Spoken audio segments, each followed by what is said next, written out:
Hi, everyone. It's Angela from She Simply Impacts, and I have Sabina Armbruster with me this afternoon, and we are going to have a bit of a discussion around the topic of refocusing distracted minds. Doesn't that sound interesting? Look, Ange, it's a topic that is, like it comes up in so many conversations that I'm part of. We're both in business, and I'm sure that you, the same as I do, come across people that, you're trying to hold them accountable and they just go, I went down this path and this path, oh, and this came up, and so I did this and that. And so for me, I guess the question is, how do you bring them back? What is it that you need to do? Or do you need to at all? But me personally, I think it's a bit of a problem that we're letting ourselves be distracted and go down all these pathways. We need to learn to be a lot more disciplined and focused. And I think that trains the brain. It's hard. It's really hard, but it does train the brain, and you get better and better and better at it. It's like a habit. It's just training like anything. What are your thoughts on it? Yeah, well, my thought is that, it's really about what do you really want?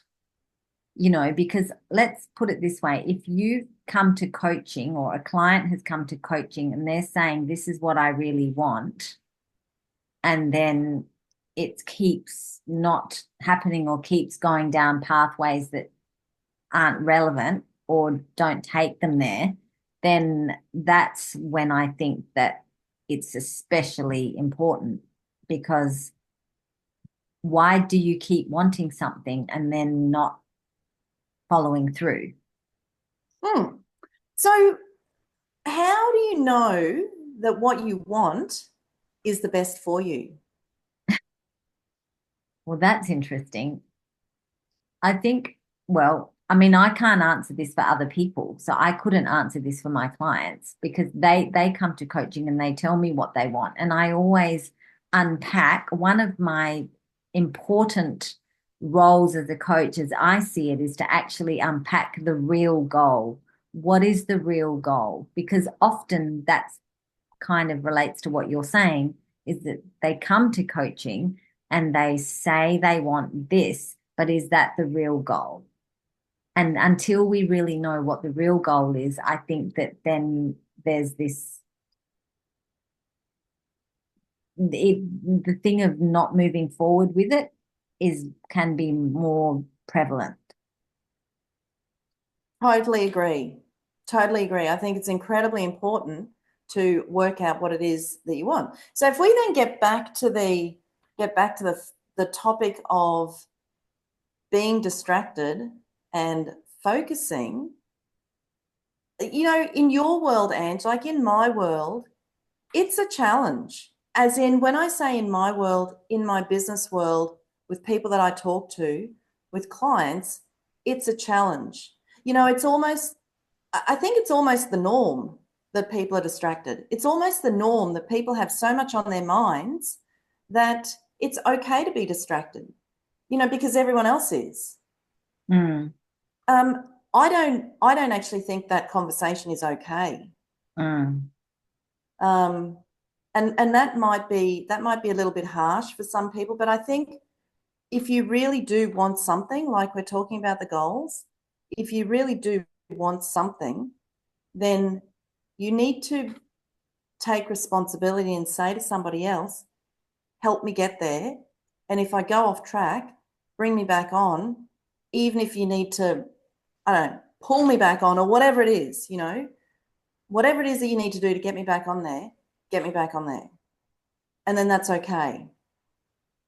Yeah, well, that's like accountability is one of the big things that coaching delivers. I mean, that's a lot of the reason why people come to coaching is also to get clear for a start on what is it that I do really want and to unpack it and to unpack, an effective strategy that's going to factor in your strengths and preferences and then to hold you accountable to achieving it. Because, like, I've been coaching lots of people this year, and one of my clients, she recognizes when she gets off track, And often what happens is that she's got big things in her personal life that come up. And also she's got, an aging mother that she's responsible for. She's got children between 20 and 30 that have actually been having a very tough time. And one of her children has been having an extremely tough time. So when she comes to coaching, like a seriously tough time that does actually require you to drop and be there if as a mum, and so in that situation, when she would come to coaching and she would say, I'm very distracted, well, I would sort of give her some slack there. Because if I had a child going through what her child was going through, I would also be dropping everything and doing that. So, there's sort of Yeah. it depends on the level of distraction that we're talking about and what's derailing people. But the thing is, but that can also get into a habit pattern where we still have to learn how to actually stay focused to the things that we really want, even though we've got all this big stuff happening in our lives. Mm. And I mean, that's my take on it, because if I know that she's, like, is it that some people recurringly have these big things which, like what makes some people stay focused and achieve things and others not? Mm. So, Yeah, I it's mean, the child thing is an interesting thing, isn't it? Um, I know that me with my kids growing up, especially going through primary school, that was for me the probably the hardest time. Although I did a lot of community work in that time, I would look back at stages and I'd go, well, I've just achieved nothing. And then all of a sudden, like it doesn't matter what was going on in my private life or in community work, any part of my life, I'd feel really guilty that I didn't do what I said I wanted to do in business because my purpose or my reason for getting ahead in business was to be an example to my children. So now I haven't been an example for my children. It's just for me, it was always just this cycle. It was a terrible cycle. And back then, I would have loved to have been a lot more open to coaches to mm, kind of go, mm, yep, come on, where are your priorities? Why do you actually really want this? yeah, Why? yeah, I know that's true. And sometimes it's about, like, I was just having a conversation this afternoon about, I guess, having a strategy and then moving forward, but realizing that the strategy is absolutely enormous.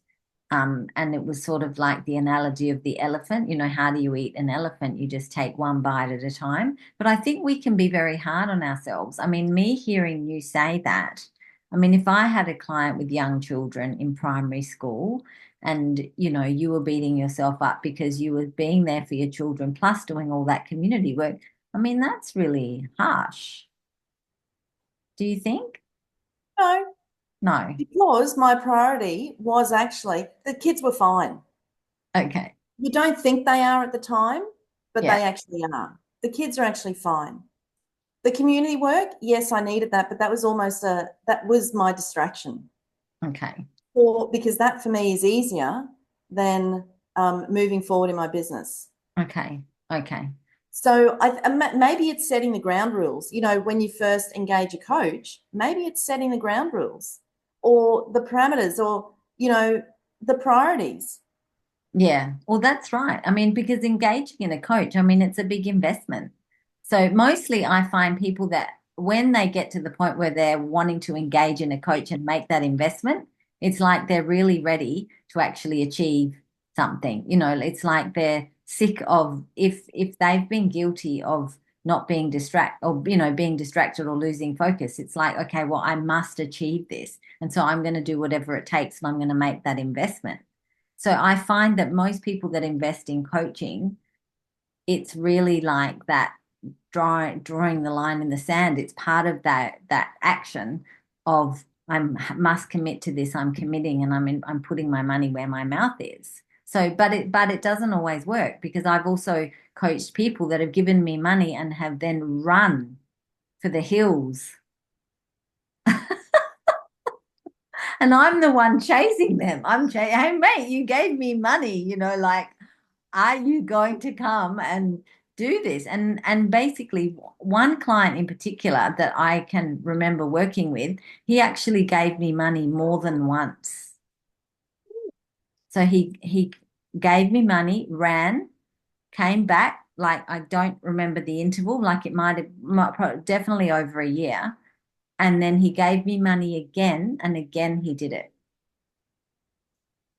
So what does that say? And I've seen this as well, Sabina. This is the other thing, and this is maybe why we're talking about this refocusing distracted minds, because the other thing that happens is that we're afraid of success, or we're afraid, and so we invest something or we say we want it, but then we're terrified.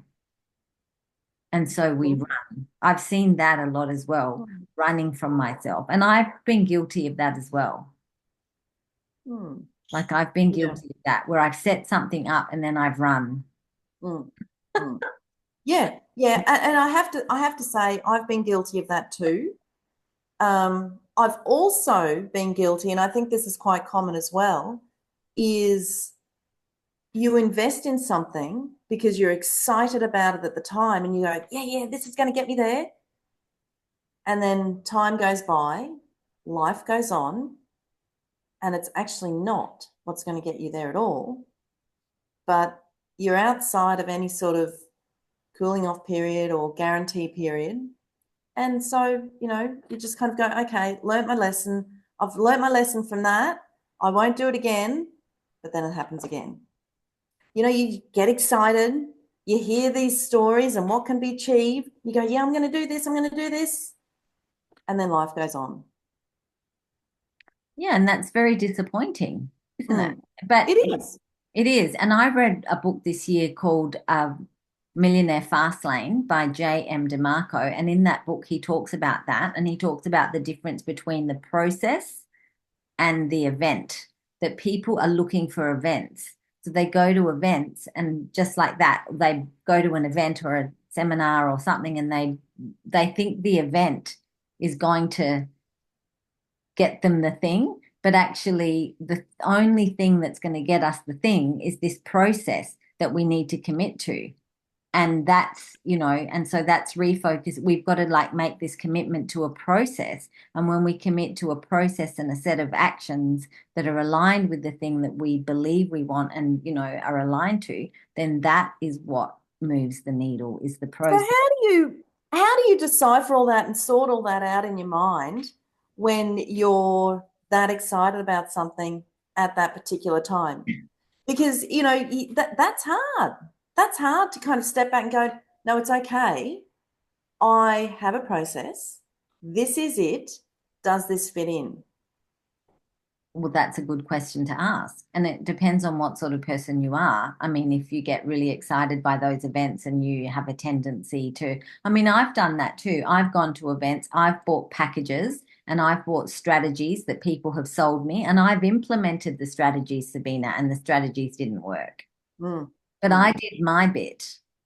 And I've mm. done that a number of times. So one time I went to a seminar and I bought a package on, selling on Amazon. And it was a strategy all around supplements. And I was very passionate about supplements. And the package was 20 grand.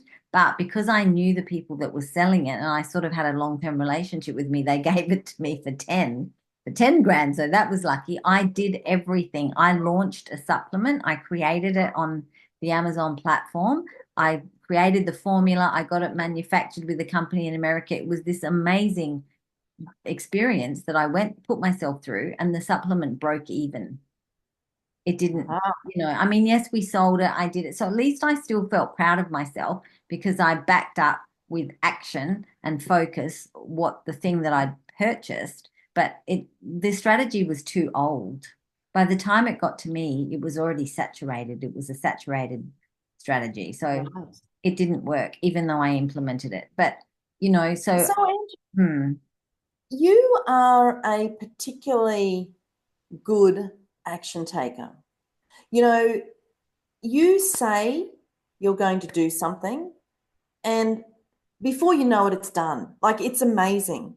I don't know if I have met that many people that are as focused and as fast in implementing as you are. And, I'm not saying it's always right. I'm not saying it's always going to work. We all have yes and no, sometimes does, sometimes doesn't. But if you say you're going to do something, it's done like that. Not many people are like that. So how do you teach what you can do to others?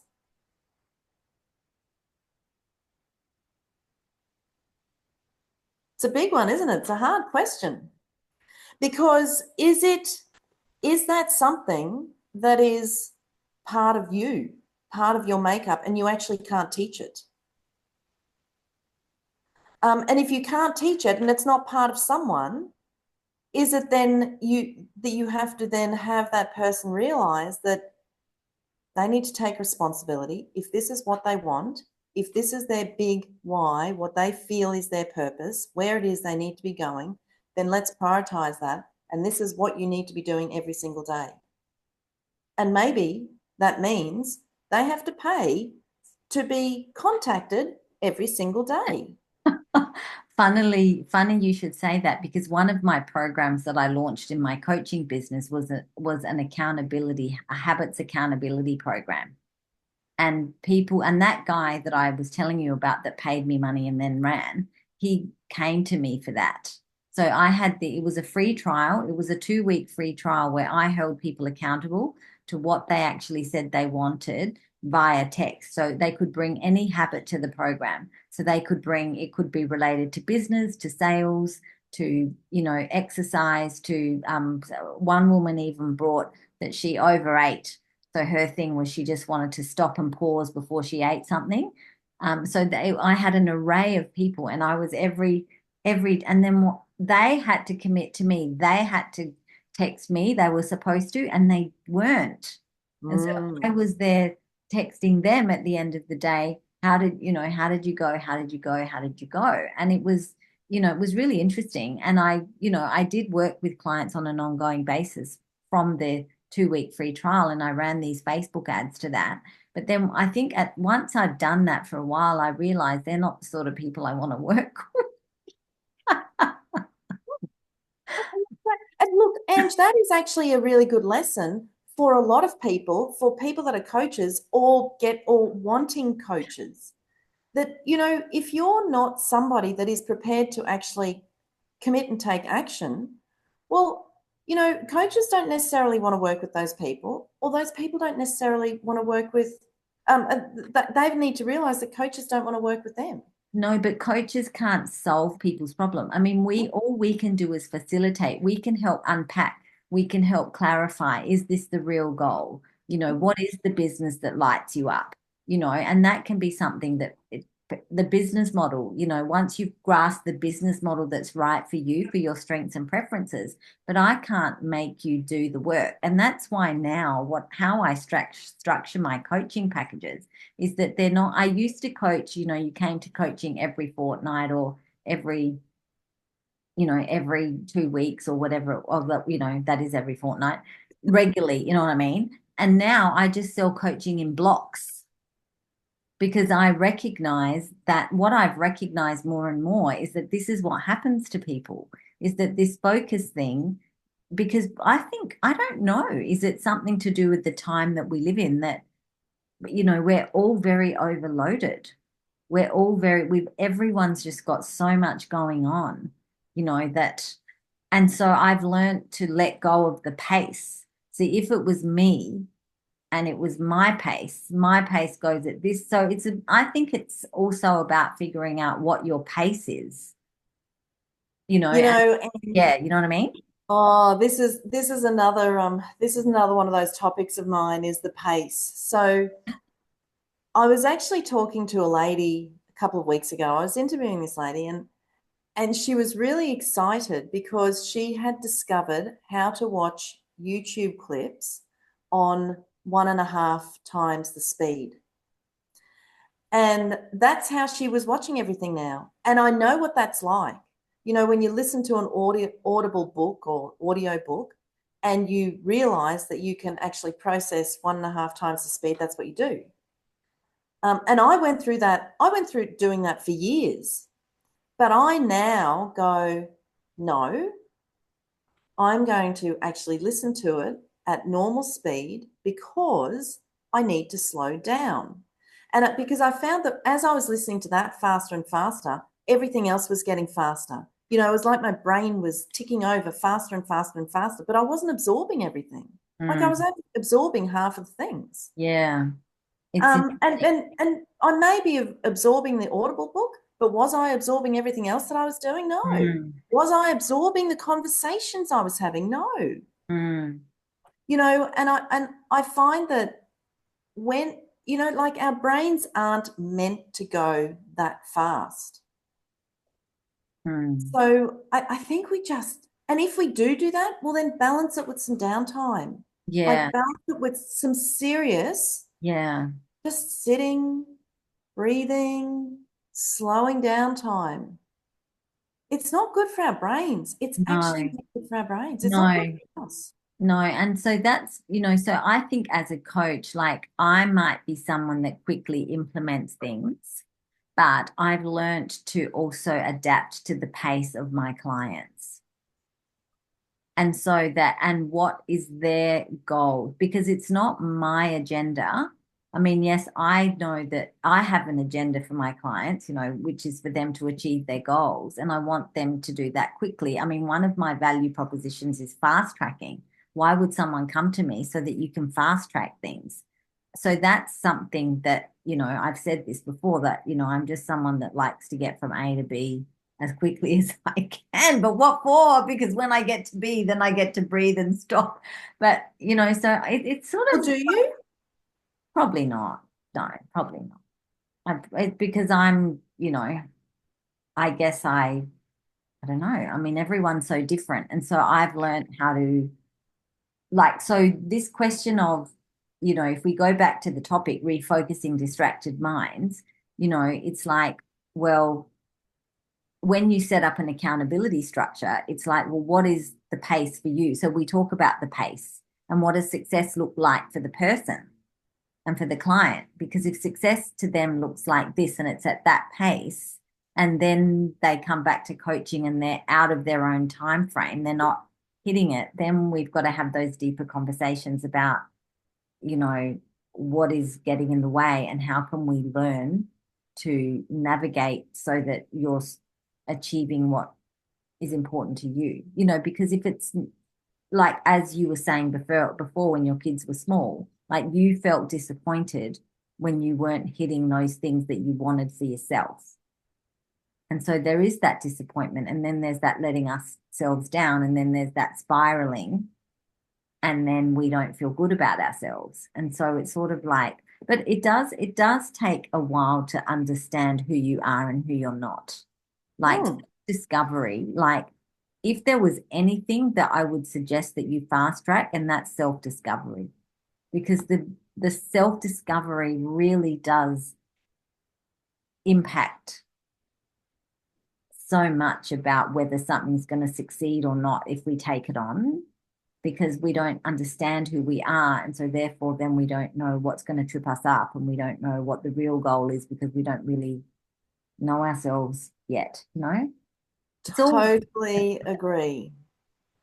yeah, So important, isn't yeah, it? it is. Mm.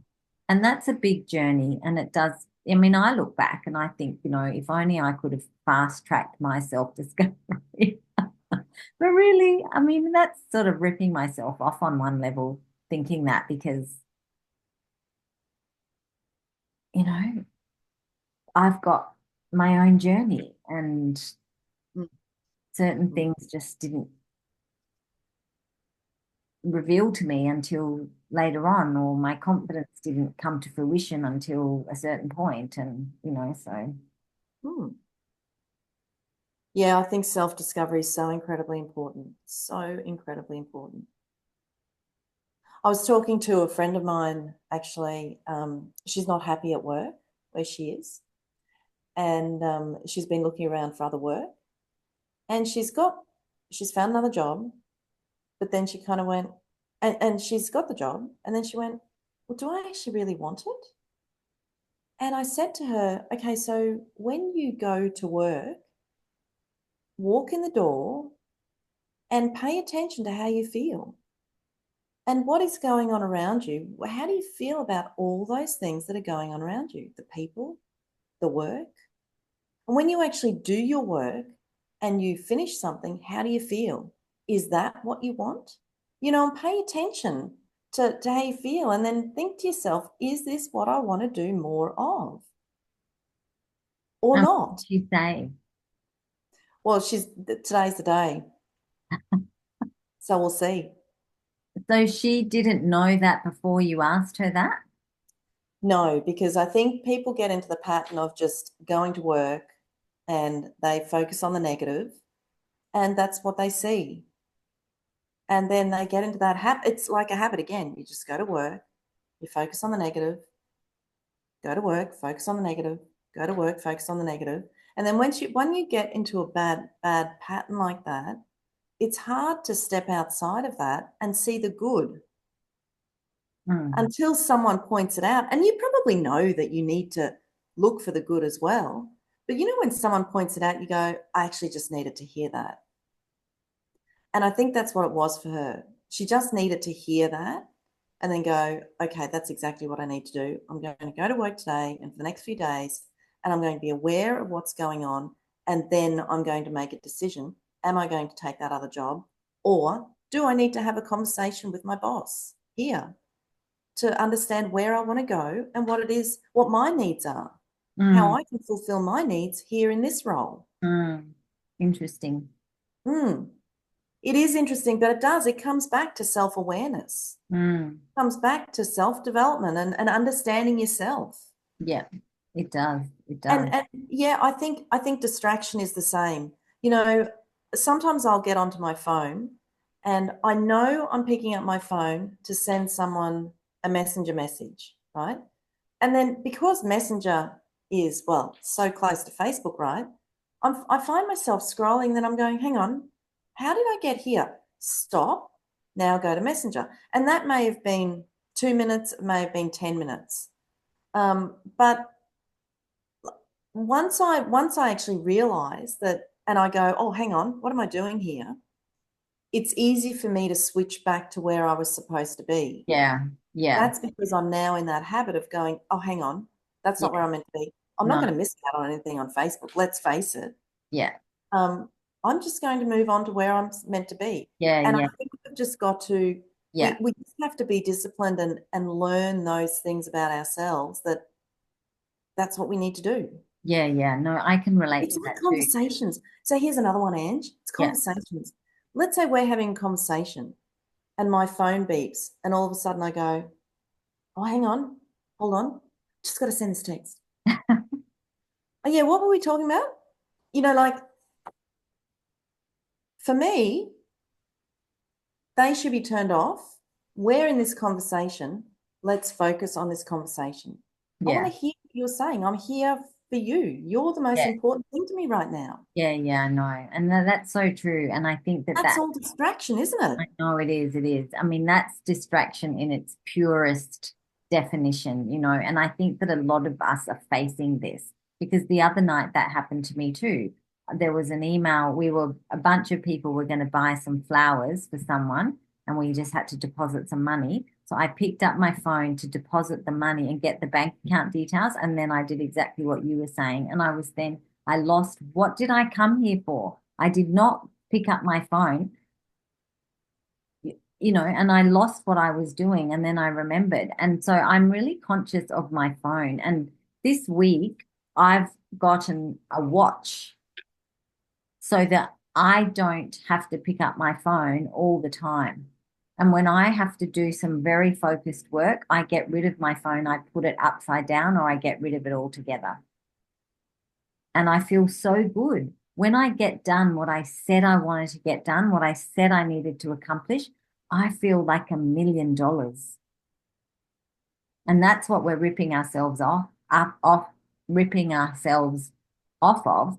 is this with our phone. I think our phone is a big part of this sort of, like refocusing distracted minds. It's like a terrible addiction. Mm.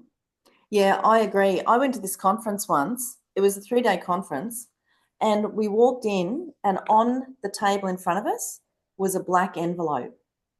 And in that black envelope, we had to put our phone. And that phone, it like the envelope was, we could leave it on the table, but it was not to be touched. Yeah, I So like for that. 3 days in a row, Yeah, that's a it good was idea. great. Yeah, it is It good. was great. It was so Liberating. interactive, and God, we got some good information out of people. Oh, it's Yes. amazing. Yeah, it is. It is amazing. And it's very, you feel very sort of or it's like it's quite offensive when you're having a conversation or you go to a meeting and then people pick up their phone and answer their phone and you feel very, like it's not good. It's Mm. not really respectful ultimately, but it's like Mm. habit that everyone is, used to. And so I Yeah. agree. So that's in its the refocusing. I can really focus when I'm not when that phone is away from me. So that's one of my main strategies when I need to get something done. I would love to hear, like, if anyone's listening to this conversation, I would love for people to comment or to say what they think as well about this sort of stuff, because I totally agree with you. There is so much more that you get done when your phone is turned upside down or put aside, and it's hard. It's really hard to do.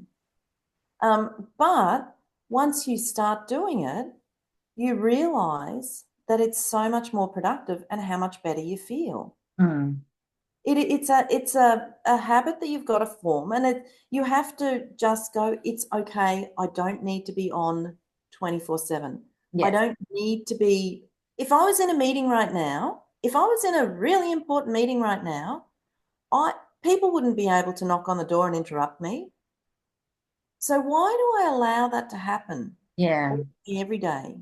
I know. It's a good question to ask, and I think it's a really important thing to become aware of, especially if Mm, we want to achieve things. mm, Like earlier on in the conversation, we were talking about, other things that get in our way, like it might not be the real goal, or there might be big family stuff that comes up, but ultimately, it's these other things as well, like this addiction to we're overstimulated all the time and we've really become victims of our devices rather than the other way around. Yeah.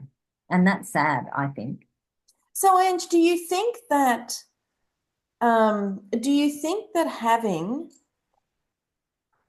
being diagnosed with something like ADHD, do you think that that is reason's not the right word. Can't quite work out what the right word is. Is it harder for those people? I think it's harder to, yeah, I mean, I think yes. I think that because if your brain is not producing dopamine, if there's like starved of dopamine, then we're always looking for dopamine. And so therefore we're always looking for a distraction because that gives us the hit that we're after, So it is always going to be harder. But I think that, I think whether you have ADHD or not, your phone, it's like there's certain addictions, such as our phones, and the way we're now dependent on having our phone all the time. Like when we go to a restaurant, we're always, you can order on your phone when you go to an event and there's a QR code. So you've always got to take out your phone and check into this, put a post up on Facebook, it's just it's like, so, like that's all of us. But then people with ADHD, I think it just comes down to that self-discovery and that self-awareness piece, and knowing what my traps are. So, what are the traps that are going to derail me? And how do I navigate that so that I can still achieve what? I set out to achieve, and I can still feel good about myself. Yeah. So I love how you put that. What is it that's going to derail me? And I think that when you can answer that, that's huge. yeah, That'll be huge to refocusing. yeah, that's right. And also, and in calls with clients, it's like, well, on a scale of 1 to 10, how are you going? What is the likelihood of you following through? Or as you just highlighted, talking about what is going to get in the way of this. So what are the things that, and trying to put a plan in place beforehand, or trying to have that foresight so that we can put strategies in place so that, because the thing is likely to happen. And I think that the more support we can put around ourselves, the better it is.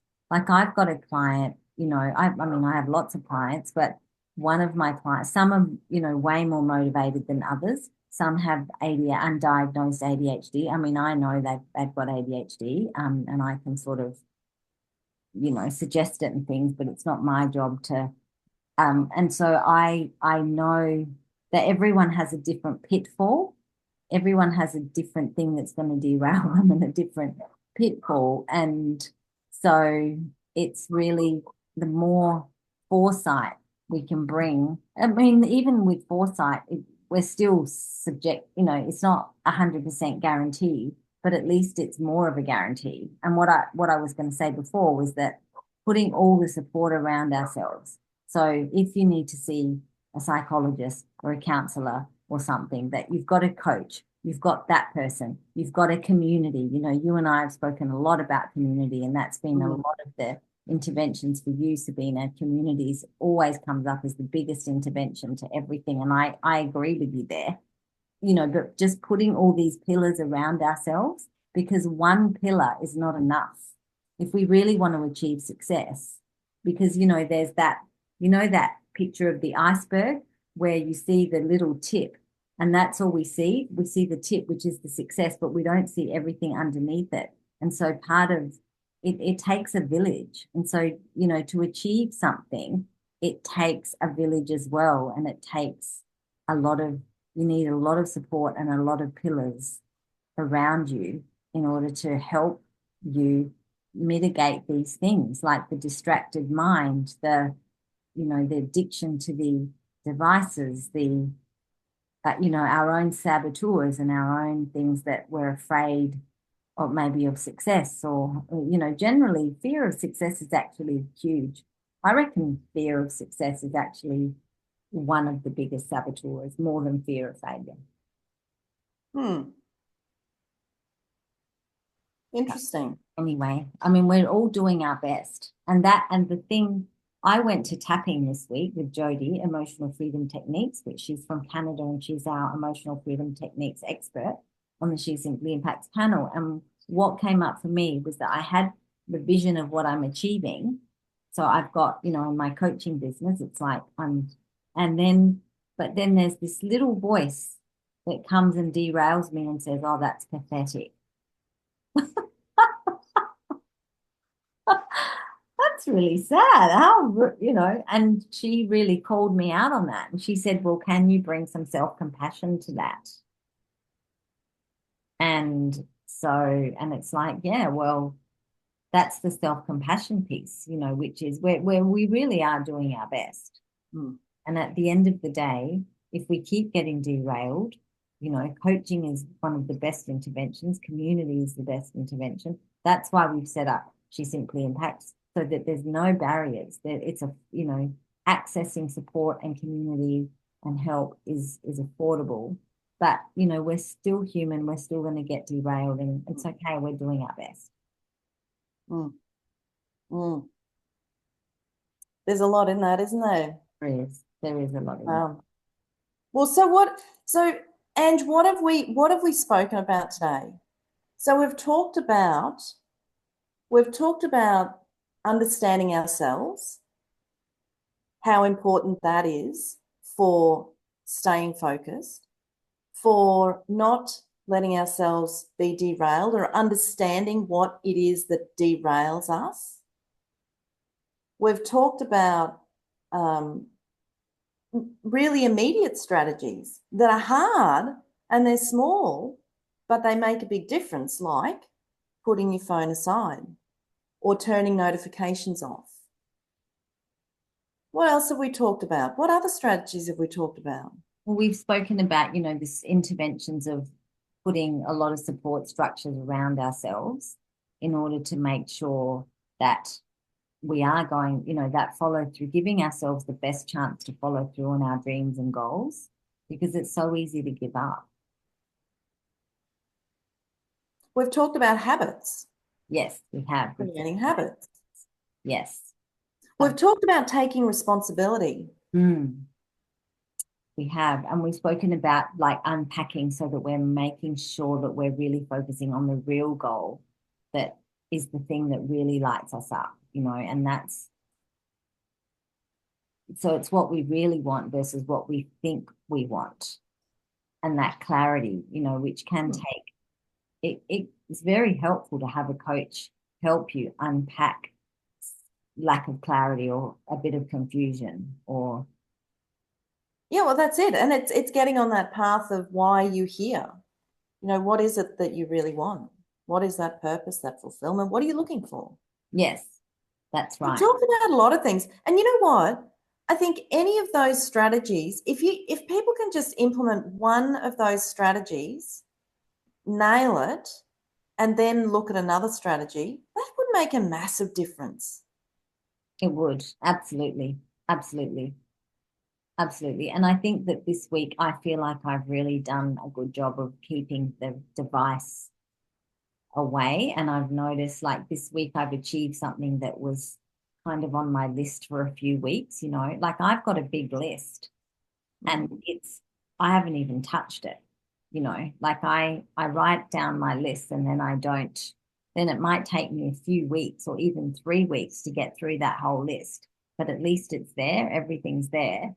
And then this week, when I've achieved something that was a bit of a not a hurdle, but like just I feel so And good. weighing on your mind, Yeah, weighing you yeah, or down. just weighing on my progress. Like I've just got to get this bit done so that I can progress and I can really see the vision, which is what I was tapping on with Jody, the vision of, how to move forward in my coaching business. And so, yeah, so, and that's what we want for you. I mean, that's what I want for all my clients. That's what I want for all the members of She Simply Impacts, just how to follow through on what you're here to do, Mm, what we're here to mm. do. And that's the ultimate, really, don't you think? And that's got to stay in the forefront of our minds. Yes. And so this focus, refocusing distracted minds, well, that it's a constant thing. It's not a do one set and forget. It's constant. It's like constantly, it's like Absolutely. when you learn to meditate, they say that it's not about how many thoughts you have, but it's about once you realize you're having the thought, you bring yourself back. And then your mind wanders and you bring it back. And then it wanders and you bring it back. That's meditating. It's making the effort. It's continuing to make the effort despite the fact that the mind keeps wandering away. And so it's a bit like that with our goals, it's continuing to stay grounded and touch base with what they are and keep bringing ourselves back when we get distracted. And I guess that's the purpose of this discussion, isn't it, Sabina? To create some inspiration around that. Mm, absolutely. Yes, well, I'm inspired. So Pretty valuable, huh? for this, yes, Oh, love it. I love it. Oh, look, I hope that people get something out of this conversation, whether they realize that, they're not alone, or yes, whether they get a strategy out of it and go, I'm going to give that a go. I actually need that. yes, So, absolutely. but Ange, I think your internet is starting to Yeah, weaken. it is, it is. So we may So as well, let's end this conversation. I think we've given people a lot. yes, That's right. Thanks so much, Sabina. You're amazing. And thank you for listening. And if you haven't tried out what we're doing in She Simply Impacts, sign up. And we look forward to seeing you in sessions. And take care and bye for now.